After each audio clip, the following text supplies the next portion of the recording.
आत्मवन्तं न कर्माणि निबध्नन्ति धनञ्जय योगसन्न्यस्तकर्माणं ज्ञानसच्छिन्नसंशयम् आत्मवन्तं न कर्माणि निबध्नन्ति धनञ्जय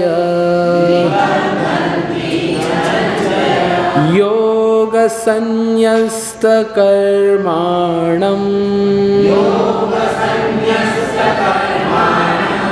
ज्ञानसच्छिन्नसंशयम्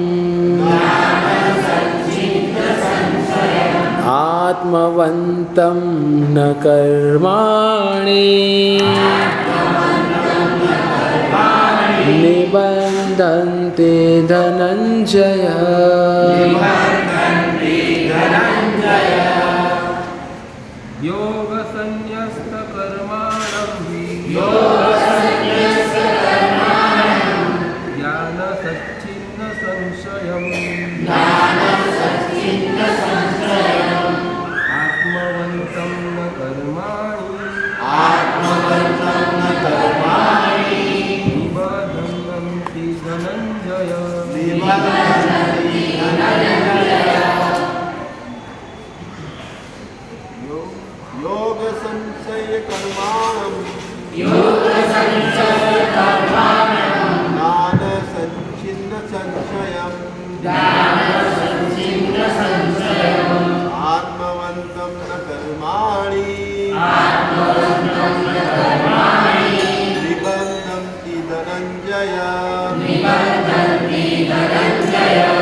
माता जी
शब्दसार अनुवाद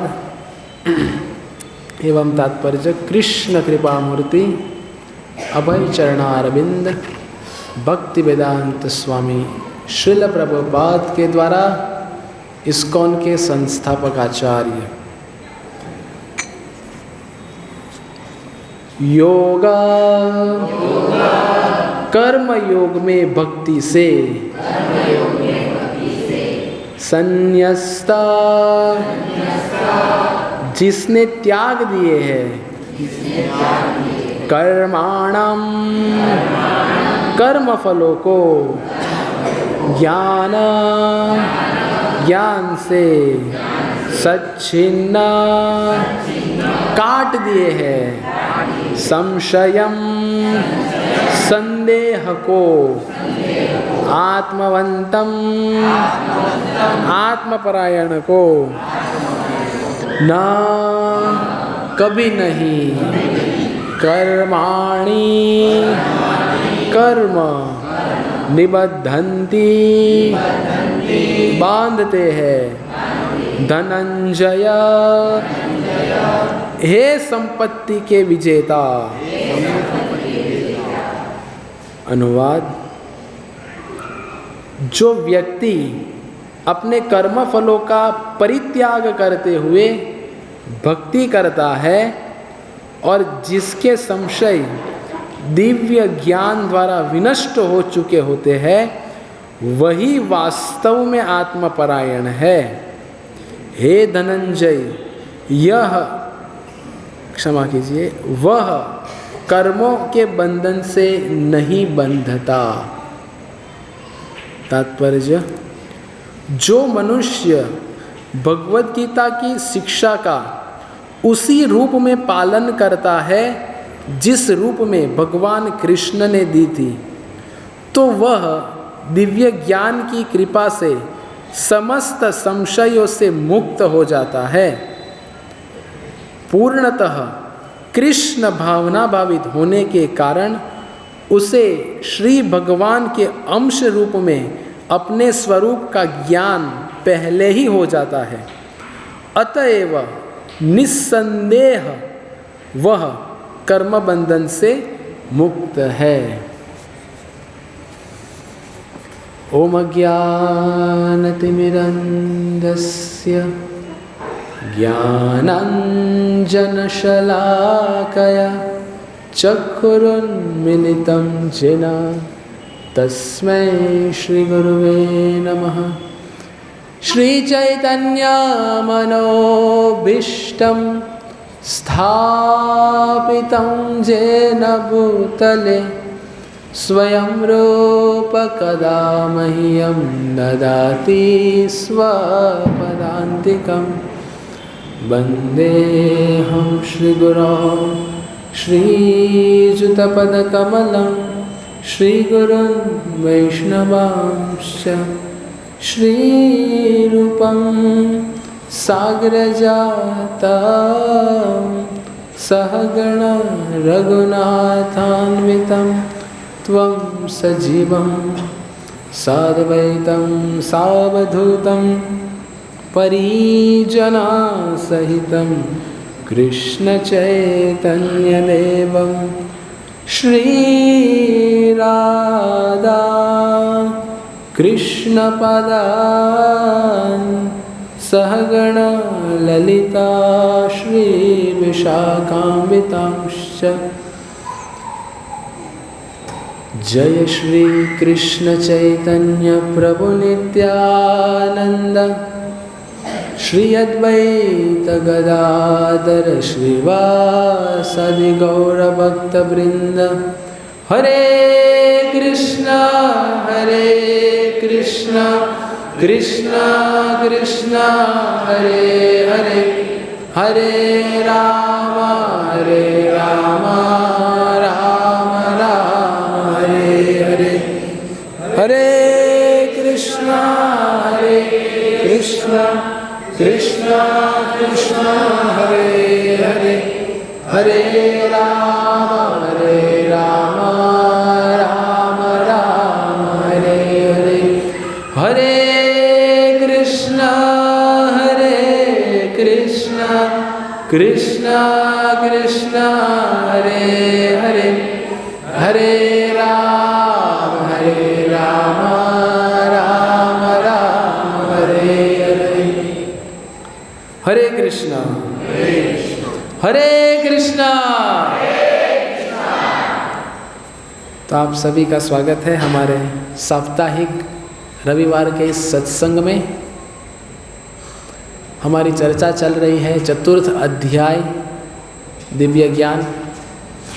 आशा रखते हैं कि प्रथम 3 अध्याय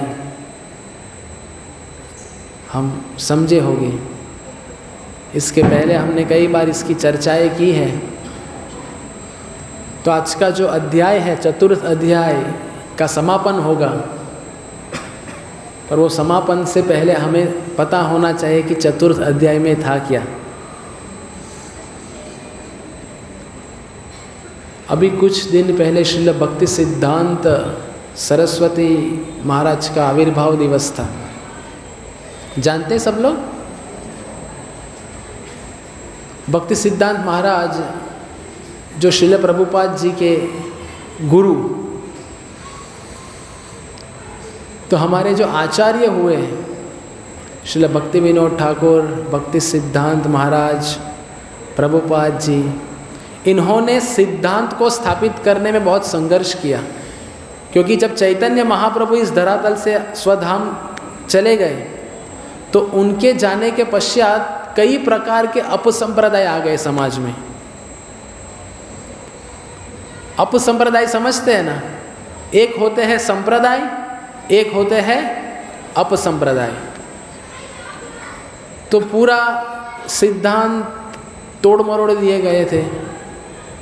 तो श्रील भक्ति विनोद ठाकुर ने कई सारी पुस्तकें लिखी, भजन लिखे, और उसी परंपरा में चलते हुए हमारे आचार्यों ने इतना संघर्ष किया सिद्धांत को स्थापित करने के लिए। पर आज देखा जाए तो हमारी स्थिति क्या है? हमने इन सब सिद्धांतों को लिया, पकड़ के बांध दिया और एक कोने में डाल दिया। क्यों ऐसा कह रहा हूं मैं?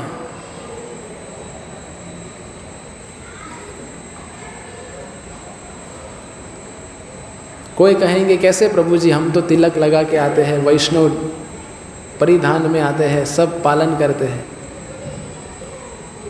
हम सब कुछ करते हैं, लेकिन ये नहीं करते।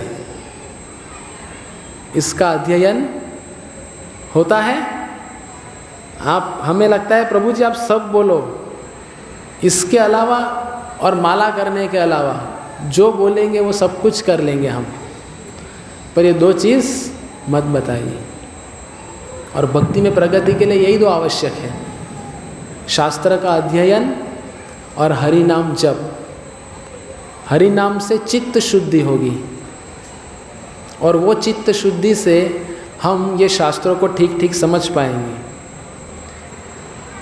जैसे कि आज का हमने श्लोक बताया था, पर हम पढ़ के नहीं आए होंगे, या अधिकांश लोगों को तो पता भी नहीं होगा कि क्या चल रहा है, क्योंकि सबका मानना ऐसा है कि ठीक है, आगे कुछ समझ में आए या ना आए, पीछे सब समझ में आ जाता है।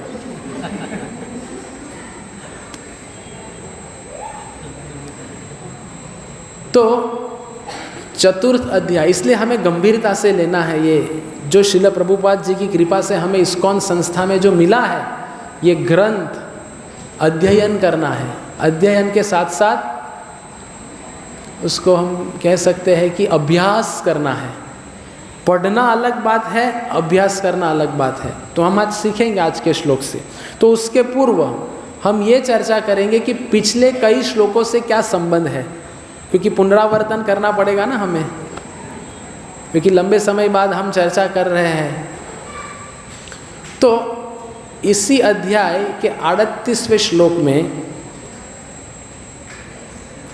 क्या चर्चा हुई? दिव्य ज्ञान का स्तर एवं आत्मज्ञान की अनुभूति। इसी अध्याय का 38वां श्लोक। आज हम कौन से श्लोक की चर्चा करने वाले हैं? 41 और 42। लेकिन उसके पूर्व 38वें श्लोक में दिव्य ज्ञान का स्तर एवं आत्मज्ञान की अनुभूति हुई। 39वें श्लोक में दिव्य ज्ञान प्राप्त करने के गुणों का वर्णन हुआ है। 38वें श्लोक में क्या वर्णन हुआ है? दिव्य ज्ञान के अलग अलग स्तर एवं आत्मज्ञान की अनुभूति। 39वें श्लोक में वर्णन हुआ है दिव्य ज्ञान प्राप्त करने के गुण। और 40वें श्लोक में हमने देखा, मतलब पिछले श्लोक में, दिव्य ज्ञान किन दोषों की वजह से हम नहीं प्राप्त कर सकते। जैसे हमने चर्चा की ना कि हमें बनाई बनाई प्लेट हाथ में बना के दे दी है, अभी आपके समक्ष प्लेट रख दी गई है, तो अभी हम थोड़ी आपको निवाला देंगे, आपको स्वयं निवाला लेना पड़ेगा। अगर आप स्वयं निवाला नहीं ले रहे हैं तो उसमें हमारा क्या दोष है ना। तो उसी तरह भगवान ने दिव्य ज्ञान बताया, आत्मानुभूति बताई, दिव्य ज्ञान प्राप्त करने के गुण भी बता दिए 39वें श्लोक में। लेकिन 40वें श्लोक में भगवान ये भी बताते हैं कि किन दोषों की वजह से हम ये दिव्य ज्ञान ग्रहण नहीं कर सकते। जो 40वें श्लोक में मतलब इसी अध्याय के पिछले श्लोक में हमने चर्चा की थी, और आज का जो श्लोक है 41वां, जिसमें शुरुआत होती है योग संन्यस्त कर्माणाम। तो योग मतलब क्या, इसकी हम चर्चा करेंगे, लेकिन इसके पूर्व जो पिछले श्लोक में किन दोषों के कारण हम ये जो ज्ञान है वो ग्रहण नहीं कर सकते, वो 3 वजह है, उसकी 3 कारण है। 40वें श्लोक में भगवान बताए कि ऐसे कौन से दोष है जिनके कारण हम ये दिव्य ज्ञान ग्रहण नहीं कर सकते। तो सबसे पहला है अज्ञानी। अज्ञानता के कारण हम ये दिव्य ज्ञान को ग्रहण नहीं कर सकते। उसी का दूसरा स्तर है अश्रद्धालु। कई लोग इधर आते हैं, सुनते हैं, लेकिन श्रद्धा नहीं होती कि भगवान ने जो ये बताया है मतलब ये परम सत्य है और इसी से हमारा कल्याण होने वाला है, इसमें श्रद्धा नहीं होती। इसीलिए दूसरा स्तर क्या है, ये दिव्य ज्ञान नहीं समझने का। पहला कौन सा था, मुझे थोड़ा कम सुनाई देता है, अज्ञानी। दूसरा अश्रद्धालु, और तीसरा जो भगवान ने आज के श्लोक में भी बताया है संशयात्मा। हर वस्तु और हर शब्दों पे संशय करना। एक है जिज्ञासा करना, जिज्ञासा करना अलग विषय है, जिज्ञासा, और एक होता है संशय। जैसे हमें बताया जाता है कि 16 माला जप करना, 4 नियम का पालन करना। तो कोई कहेगा क्यों भाई 16 माला, 4 नियम ही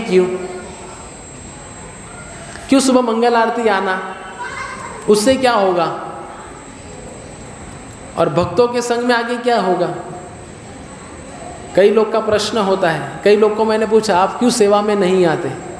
बोले जब सेवा में आते हैं तो सब लोग बोलते रहते हैं, ऐसा नहीं करना, वैसा नहीं करना, ये नहीं करना, वो नहीं करना, और खुद वही करते हैं और हमें सिखाते हैं, इसलिए हम आते ही नहीं। इसको कहते हैं संशयात्मा, कि हर चीज़ों के प्रति हम संशय करते हैं, लेकिन हमें ये पता नहीं होता। जैसे अस्पताल में जाते हैं, बीमार होते हैं, रोग बहुत गहन है, तो वैद्य क्या करते हैं, बड़ा सा इंजेक्शन लेते हैं, हमारे सामने ऐसा खींचते हैं और ज़ोर से इंजेक्शन लगा देते हैं। आप कहेंगे अभी मैं वैद्य के पास नहीं जाऊंगा क्योंकि वो तो इंजेक्शन लगाते हैं, चलेगा? अगर ठीक होना है तो वो भी सहन करना पड़ेगा। तो उसी तरह अस्पताल में बीमारी का इलाज प्राप्त हो रहा है, उसी तरह इधर भी हम, ये भी एक अस्पताल है, हम भी मरीज़ हैं। कोई कहेंगे प्रभु कैसे, मैं तो देखो इतना हट्टा कट्टा इस्कॉन का प्रसाद खा खा के, खिचड़ी खा खा के इतना स्वस्थ हूँ, और आप कह रहे हैं बीमार हैं। आध्यात्मिक बीमारी हुई है हमें, और आध्यात्मिक बीमारी की दवाई क्या है, हरि नाम, हरि कथा और सत्संग, भक्तों के संग में आके सेवा करना। तो क्या हमें प्राप्त हो रहा है वो हमें देखना चाहिए। थोड़ा बहुत उतार चढ़ाव, 2 बर्तन साथ में आएंगे तो आवाज़ आएगी, तो होता है। तो ये 3 स्तर की वजह से हम ये दिव्य ज्ञान जो है वो हजम नहीं कर पाते। अज्ञानी, अश्रद्धालु, संशयात्मा। तो आज के श्लोक जो है उनकी शुरुआत भगवान योग से करते हैं।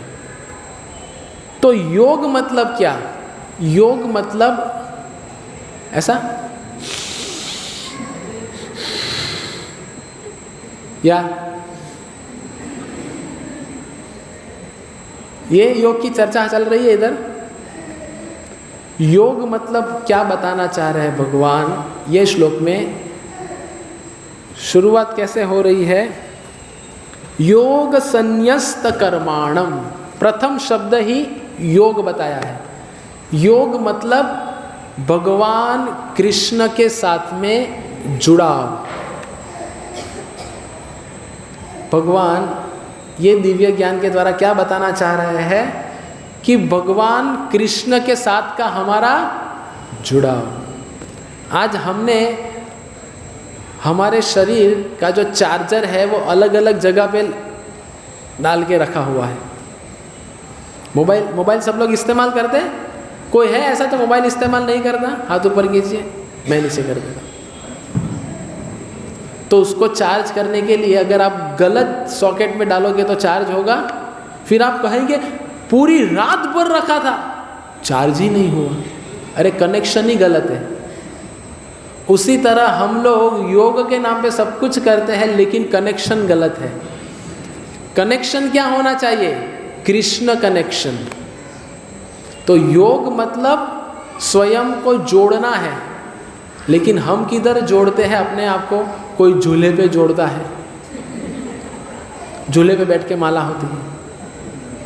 कृष्ण भक्ति और इंद्रिय भोग ये दोनों साथ में नहीं चलेगा। फिर कोई बाहर भी खाएगा, वघारेलो रोटलो, भुवनेश्वरी खिचड़ी माँ इत्यादि इत्यादि बहुत सारे हैं। या गणेश का पंजाबी, सस्ते में, क्वांटिटी भी बढ़िया, 1 नंबर मिलता है। आप कहेंगे प्रभु जी आपको कैसे पता? जिनको प्रश्न होगा बाद में मिल लीजिए। तो अपने आप को हमें गलत जगह पे ना जोड़ते हुए, ये दिव्य ज्ञान तभी समझ में आएगा जब पहले ये पता होना चाहिए कि ये ज्ञान प्राप्त करने के लिए मुझे भगवान के साथ स्वयं को जोड़ना है। तो योग संन्यस्त कर्माणम। तो संन्यस्त मतलब क्या? पहला ही शब्द है ना, संन्यस्त। तो इनका अगर हम संधि विच्छेद करें, सम्यक रूप से न्यस्त है ना शब्द। योग संन्यस्त कर्माणम, कर्माणम पे हम आएंगे, लेकिन उसके पूर्व क्या शब्द इस्तेमाल किया है? संन्यस्त। तो संन्यस्त मतलब सम्यक और न्यस्त। समझ रहे हैं आप लोग? तो सम्यक मतलब क्या? सम्यक मतलब अच्छी प्रकार से, और न्यस्त मतलब ऐसी वस्तु जो किसी को सौंपी जाए। तो संन्यस्त मतलब क्या हुआ? क्या हुआ? समझ में आया? संन्यस्त मतलब उसका हमने संधि विच्छेद किया। सम्यक और न्यस्त। सम्यक मतलब अच्छी रूप से, और न्यस्त मतलब ऐसी वस्तु जो किसी को सौंपी जाए। तो योग संन्यस्त, इसका अर्थ क्या हुआ कि हमें अपने आप को भगवान से जोड़ना है, और भगवान हमें क्या दे रहे? ऐसी वस्तु जो किसी अच्छे व्यक्ति को सौंपी जाए। तो भगवान अर्जुन से कह रहे हैं कि मैं आपको ये दिव्य ज्ञान अच्छी वस्तु में सौंप रहा हूँ। समझ रहे हैं आप लोग अभी ये शब्द का अर्थ? योग संन्यस्त, ऐसी वस्तु जो किसी को सौंपी जाए। इसीलिए अगर हम ये अनुवाद को देखें तो देखो क्या लिखे हैं प्रभुपाद जी, आप सुनिए। जो व्यक्ति अपने कर्म फलों का परित्याग करते हुए भक्ति करता है और फिर योग संन्यस्त कर्माणम, आज के प्रवचन का हमने शीर्षक क्या दिया है? कर्माणम, मतलब कर्मों का भंडार। क्योंकि हम मनुष्य ही ऐसे हैं जो अपने कर्मों को अच्छी दिशा में ले जा सकते हैं। क्योंकि अगर हम मनुष्य होके भी अगर हमारे कर्मों को अगर गलत दिशा में ले जा रहे हैं तो हम में और पशु में कोई अंतर नहीं है ना।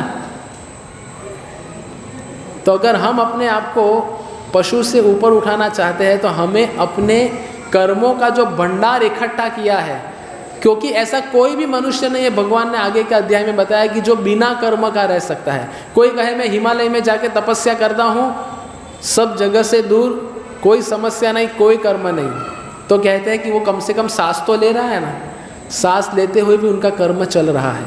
तो ऐसा कोई भी व्यक्ति नहीं है जो कर्म के बिना रह सके। तो कर्म कैसे ना कैसे हो रहे हैं। तो कर्माणाम मतलब योग संन्यस्त कर्माणाम। कर्माणाम मतलब हर एक व्यक्ति अपने कर्मों का भंडार लेके चल रहा है। अभी कर्मों का भंडार लेके चल रहा है मतलब क्या?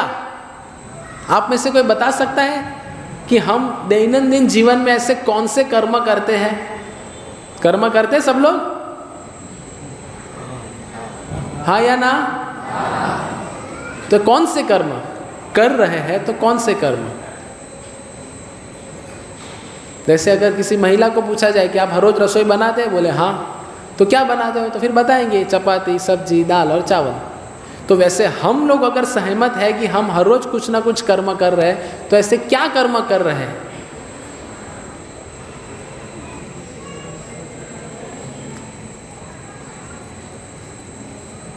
ये हमारी स्थिति। हम रेस में लगे हुए हैं, लेकिन हमें पता ही नहीं कि हम क्या कर रहे हैं। सबसे पहला हम कर्म में लगे हैं जीवन निर्वाह हेतु कर्म, है ना, जीवन निर्वाह हेतु कर्म। दूसरी श्रेणी अन्य जीवों के निर्वाह हेतु कर्म। एक तो जैसे हम हमारे लिए भी कर्म करते हैं और पूरे परिवार के लिए भी हम कर्म करते हैं, तो ये अन्य जीवों के लिए हो गया। तो कर्माणाम जो कर्मों का भंडार है, इसका अर्थ क्या होता है? पहला तो हम जीवन निर्वाह हेतु कर्म करते हैं, दूसरा हम अन्य जीवों के निर्वाह हेतु कर्म करते हैं, तीसरा हम इंद्रिय तृप्ति हेतु कर्म करते हैं। हर एक व्यक्ति इंद्रिय तृप्ति में लगे हुए हैं, तो इंद्रिय तृप्ति हेतु भी कुछ ना कुछ कर्म हमारा चल रहा है। और चतुर्थ जो है और एक कर्म, वो ऐसा कर्म है जो इधर हम लोग आके करते हैं, अगले जन्म की सुरक्षा एवं समृद्धि हेतु कर्म। समझ रहे? कर्म की 4 श्रेणी बताई मैंने। जीवन निर्वाह हेतु कर्म, अन्य जीवों के निर्वाह हेतु कर्म, इंद्रिय तृप्ति के लिए कर्म, और अंतिम स्वयं की सुरक्षा और समृद्धि के हेतु कर्म। मतलब हम सब लोग जो हरे कृष्ण आंदोलन में लगे हुए हैं, हम हमारा अगला जीवन अच्छे बनाने के प्रयत्नों में लगे हैं। इसीलिए तो हम सब लोग साथ में आके कर रहे हैं ना, क्या? हरे कृष्णा कृष्ण कृष्ण हरे हरे, हरे राम राम राम हरे हरे। तो ये है कर्माणाम। तो भगवान कह रहे हैं कि कर्म बंधन में कौन नहीं फंसता? जो इन कर्मों के फलों का परित्याग करे। तो ये कब होगा? जब हम हमारे कर्मों को सही दिशा में ले जाएं। घर बना रहे हैं, घर बनाया है तो उसमें भगवान का मंदिर हो, जिसमें हम रोज़ भगवान की पूजा अर्चना कर सके। हम रोज़ खाते हैं तो पहले भगवान को भोग अर्पण करें, फिर स्वयं ग्रहण करें। तो भगवान को भोग लगाने हैं तो हमें बिना प्याज लहसुन का बनाना पड़ेगा। ऐसा नहीं कह सकते मेरे घर पे तो सब सामान बनता है, फिर मैं लेता हूँ उसमें से प्याज निकाल देता हूँ फिर खाता हूँ। और कई बार लोग होते हैं चॉकलेट ले आते हैं और चॉकलेट लड्डू गोपाल को लगा देते हैं। कई भक्त तो नहीं कह सकते, कई लोग ऐसे होते हैं। एक व्यक्ति मुझे मिले थे तो कहते हैं मैं सब भोग लगा के खाता हूँ। मैं बोला ठीक है, क्या भोग लगाते हो?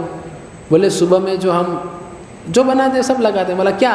वो बोले जेपी बिस्किट से बिस्किट लेके आता हूँ, घर में चाय बनाते हैं तो चाय और टोस्ट बोलते हैं, वो भोग लगाते हैं, फिर हम ग्रहण करते हैं। कई लोग को आपने देखा होगा बास्केट में लेके भगवान को घूमते हैं ट्रेन में, फिर जब सुबह सुबह आता है गरम गरम चाय, तो ऐसा लेते हैं ऐसा, फिर तो ये सब पता ही नहीं कि शास्त्र का अनुमोदन क्या है, क्योंकि हमने कभी कष्ट नहीं किया है शास्त्र पढ़ने का। और भगवान को क्या, जिनको हम प्रेम कर रहे हैं, जिनकी हम आराधना कर रहे हैं, वो क्या चाहते हैं वो कभी जाना ही नहीं। और उनको क्या चाहिए लोग कहते हैं वो तो हम मन में कर लेते हैं। अरे उनको जो चाहिए वो ये किताब में लिखा है, तो ये किताब को पढ़ने का कष्ट कीजिए, फिर कर्म कीजिए। तो जब ये पढ़ के कर्म करेंगे, इसका अर्थ है कि हम जो भी कर्म कर रहे हैं वो कर्म सही दिशा में भगवान को हम अर्पण कर रहे हैं। तो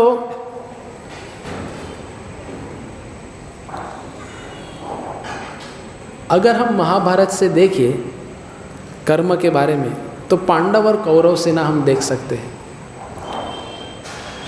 तो पांडव सेना में ऐसा नहीं कि सब लोग भगवान कृष्ण के भक्त थे, और कौरव सेना में ऐसा नहीं था कि कोई भगवान कृष्ण का भक्त नहीं था।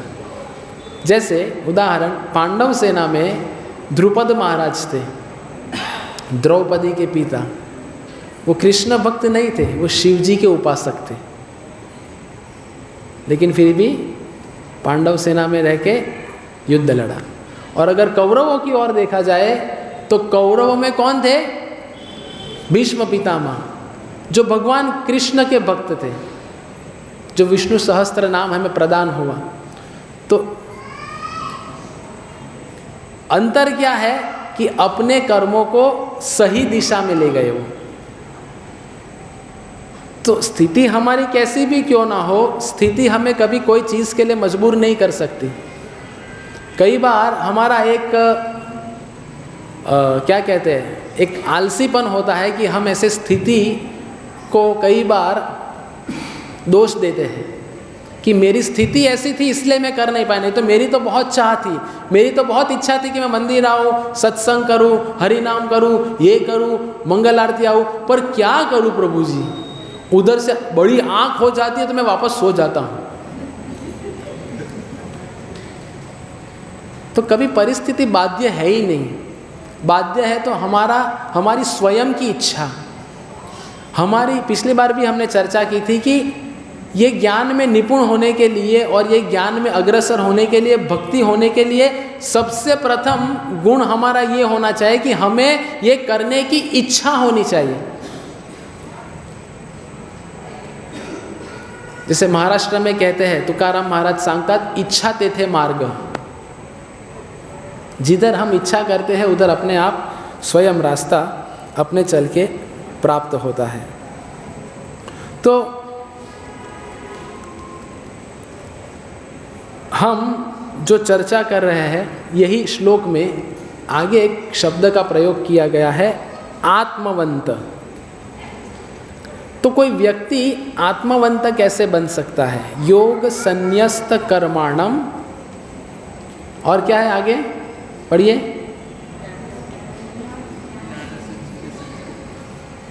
योग संन्यस्त कर्माणम ज्ञान संचिन्न संशयम, संशय आत्मा विनश्यति, इसके पूर्व के श्लोक में कहा गया है, जो हमने अभी शुरू में ही चर्चा की इस श्लोक के, कि जिनको अगर संशय है तो उनका कुछ नहीं हो सकता।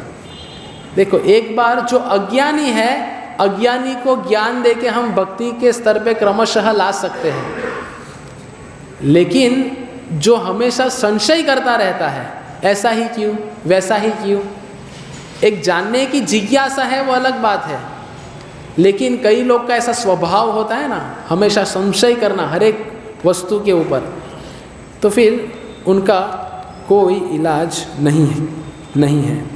तो आत्मवंतम मतलब हमेशा अपने आप को कृष्ण भावना में स्थिर रखना।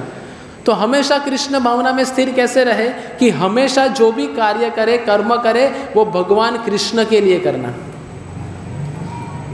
अभी भगवान कृष्ण के लिए कर्म कब कर पाएंगे? जब हमेशा हम ये सोचते रहेंगे कि कैसे मैं अपने कर्मों के द्वारा भगवान को प्रसन्न कर सकूं। क्योंकि पूरा अगर ये चतुर्थ अध्याय को आप देखोगे तो भगवान यही इंगित कर रहे हैं ये ज्ञान के द्वारा, इसीलिए ये ज्ञान को दिव्य ज्ञान कहा गया है।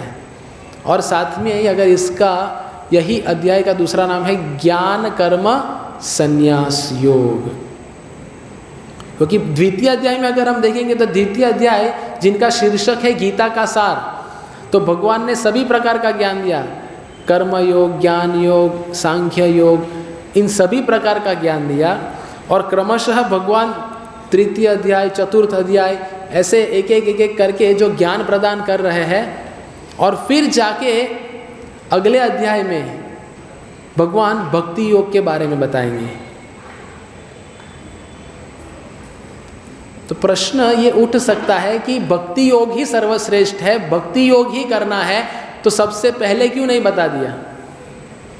पहले ही बता देते तो पहले ही भक्ति कर लेते, लेकिन इतना सब घुमा फिरा के क्यों चल रहे हैं? तो इसमें बता रहे हैं कि भगवान कृष्ण क्रमशः ये ज्ञान में हमें अग्रसर कर रहे हैं, क्योंकि जो अर्जुन ने प्रश्न प्रथम अध्याय में किए थे, 5 कारण प्रस्तुत किए थे कि मैं युद्ध नहीं करूँगा, तो धीरे धीरे करके भगवान अर्जुन के ये एक एक प्रश्न का उत्तर दे रहे हैं। जैसे द्वितीय अध्याय में भगवान ने आत्मा का ज्ञान दिया, आत्म साक्षात्कार का विज्ञान दिया कि हम शरीर नहीं, हम आत्मा है। अगर हमें एक बार में सब कुछ दिया जाए तो हम हजम नहीं कर पाएंगे, तो इसीलिए भगवान ये हमें प्रस्तुत कर रहे हैं। तो ये आत्मवंत हम कैसे बन सकते हैं? आत्मवंत हम कैसे बन सकते हैं कि हर एक कार्य भगवान कृष्ण की संतुष्टि के लिए किया जाए? तो 2 पहलू से हम समझेंगे कि भक्त ऐसे प्रयत्न करता है कि भगवान के शब्दों को हमेशा सत्य बताए, जिसको कहते हैं प्रचार। दिव्य ज्ञान और ज्ञान संन्यस्त कर्माणम, हम कर्म की चर्चा कर रहे हैं। कर्मों का भंडार है हमारे पास, और ये सभी कर्म भगवान की प्रसन्नता के लिए करना है। तो सभी कर्म भगवान की प्रसन्नता के लिए कैसे करना है? तो यही श्लोक के आगे के शब्दों में कहा है कि आत्मवंत बनना पड़ेगा। आत्मवंत व्यक्ति कैसे बन पाएगा? कि हरेक कर्म भगवान कृष्ण की प्रसन्नता के लिए। और भगवान कृष्ण की प्रसन्नता के लिए कर्म कैसे कर पाएंगे? कि जो भगवान ने शब्द दिए हैं, जो भगवान ने वचन कहे हैं भगवत गीता के द्वारा, वो वचन को हम हमेशा सत्य बनाने का प्रयत्न करें। जैसे कि शास्त्रों में वर्णन है, पृथ्वी ते आचे जत नगर आदि ग्राम, सर्वत्र प्रचार होई बे मोरो नाम, कि ये ज्ञान का प्रचार पूरे विश्व में होना चाहिए। तो ये शास्त्र वचन है और श्रील प्रभुपाद जी ने ये सिद्ध किया। समझ में आ रहा है अभी? इसको कहते हैं आत्मवंत, कि भगवान के शब्दों को सत्य प्रस्तुत करने के लिए प्रयत्नशील रहना, इसको कहते हैं भगवान के लिए प्रचार करना। जैसे हम भगवत गीता का वितरण करते हैं, जैसे हम ये ऐसे सत्संग में चर्चा करते हैं, तो ये ज्ञान का प्रचार करना, और प्रचार करते करते हम जैसे हमने अनुभव किया है कि हम जब पुस्तक वितरण के लिए मैराथन में निकलते हैं, रविवार के सुबह जब निकलते हैं, तो सबकी मंशा क्या रहती है? जैसे हम वो गांव में पहुंचते हैं, सब लोग कैसे मैं लोगों तक गीता पहुंचाऊं, कैसे मैं ज़्यादा से ज़्यादा पुस्तकों का वितरण कर सकूं, है ना? इसको कहते हैं आत्मवंत बनना।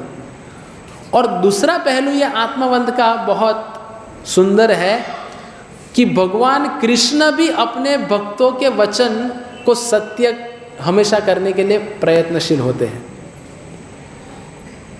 उदाहरण कोई बता सकता है? एक उदाहरण तो मैंने दिया कि भक्त प्रयत्नशील होते हैं, लेकिन दूसरे पहलू में क्या है? स्वयं भगवान प्रयत्नशील होते हैं।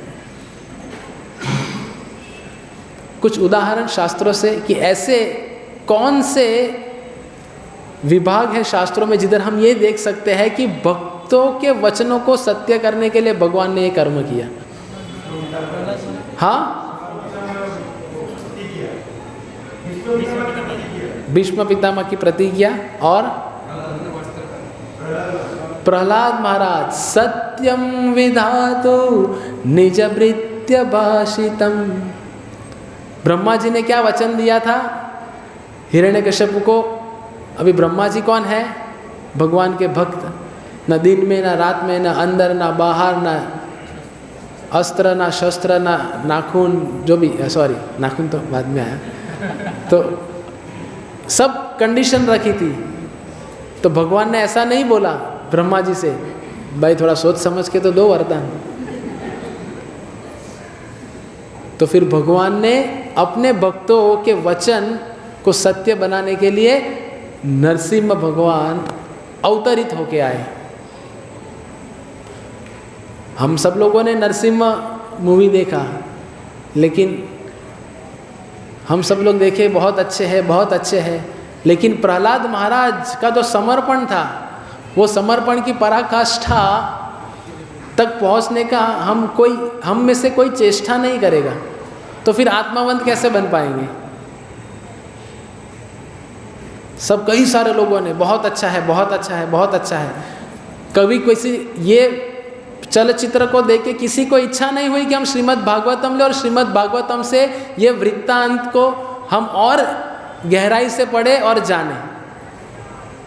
तो इधर सब कुछ जो प्रस्तुत किया जाता है, इसके ऐसा नहीं कि इधर समाप्ति हो गई, इधर से तो शुरुआत होती है कि इधर से हम जान के फिर और शास्त्रों को पढ़ने के लिए लालायित रहे।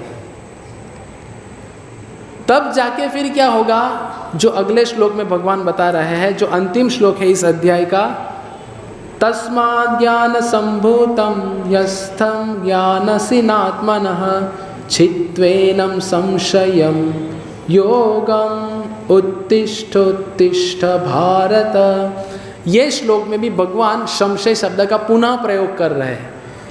तो बार बार प्रयोग कर रहे, मतलब भगवान जानते हैं कि हमेशा ये संशय रहेगा और उसके लिए ही हमें पहले कार्य करना पड़ेगा।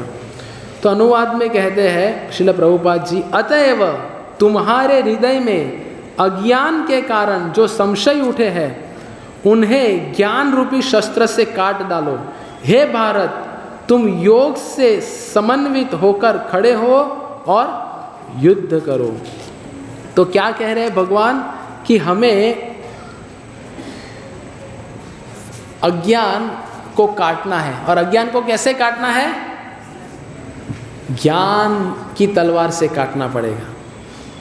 तो ज्ञान समझना इसीलिए आवश्यक है। समझ में आया अभी?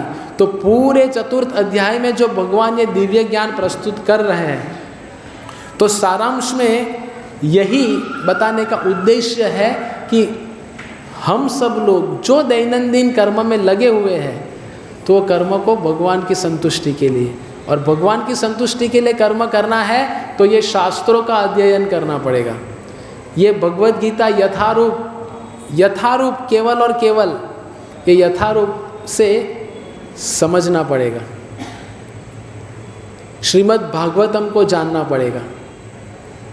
और जब श्रीमद् भागवतम, भगवद गीता, जब इन ग्रंथों का ज्ञान हमें होगा, तो हम ये ज्ञान के चक्षु से फिर पूरी दुनिया को देख सकते हैं।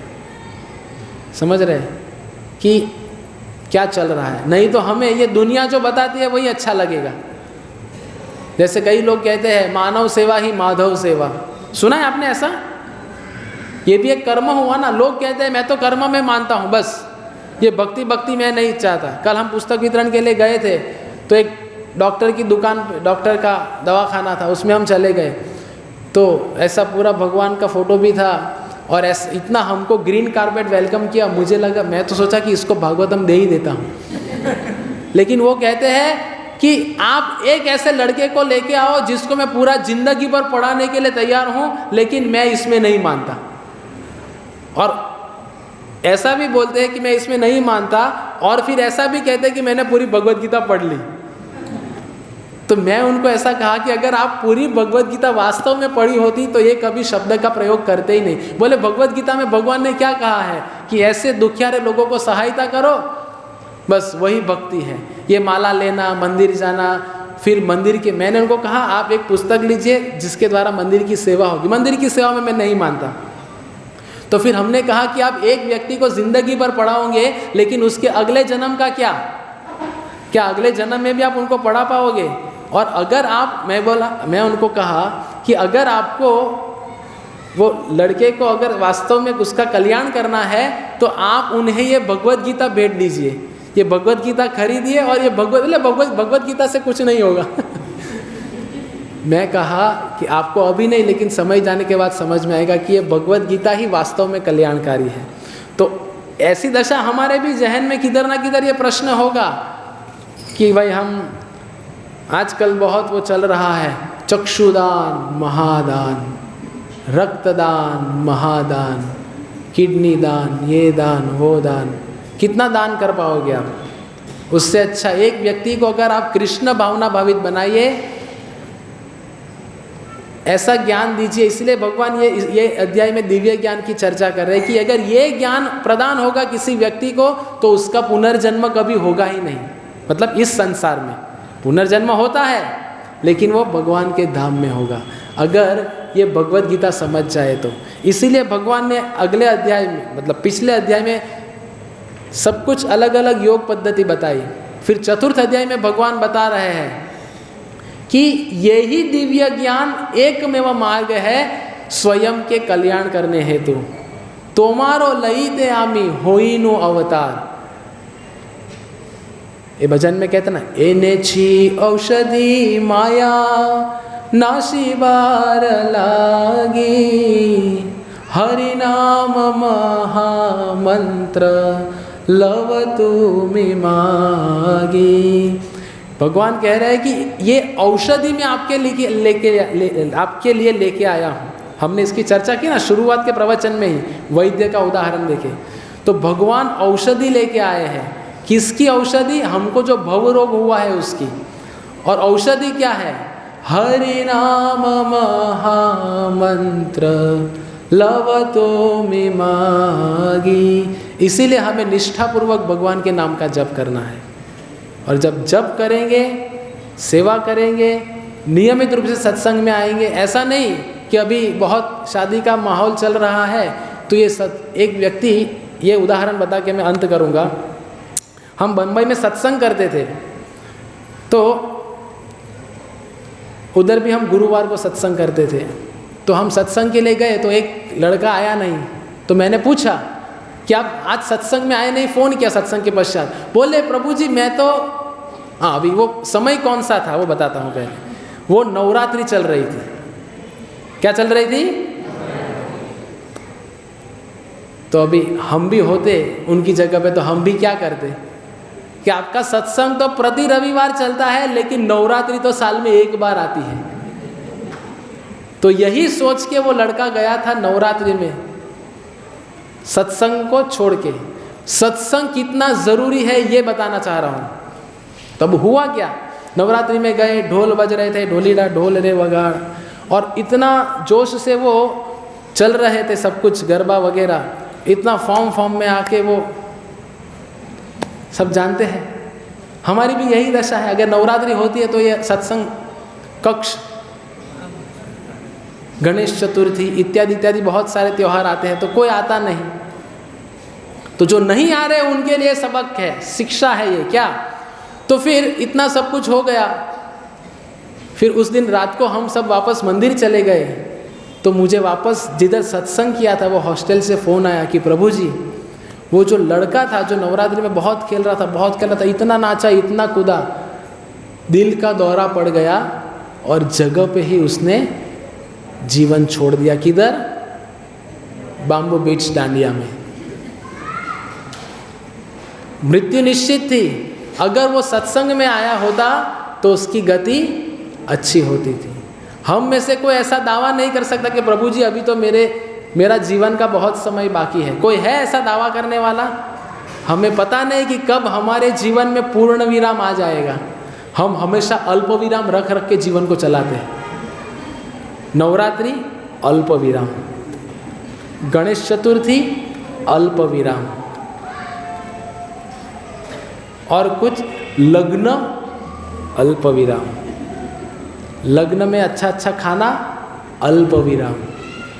लेकिन ये समझ लीजिए कि वो अल्प विराम करते करते कब पूर्ण विराम आ जाएगा। तो उससे अच्छा ये है कि पूर्ण विराम ये सत्संग में आ जाए।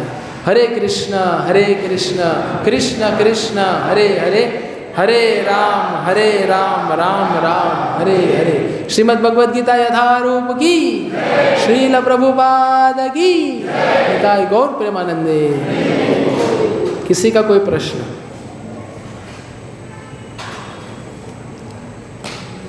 हरे कृष्ण।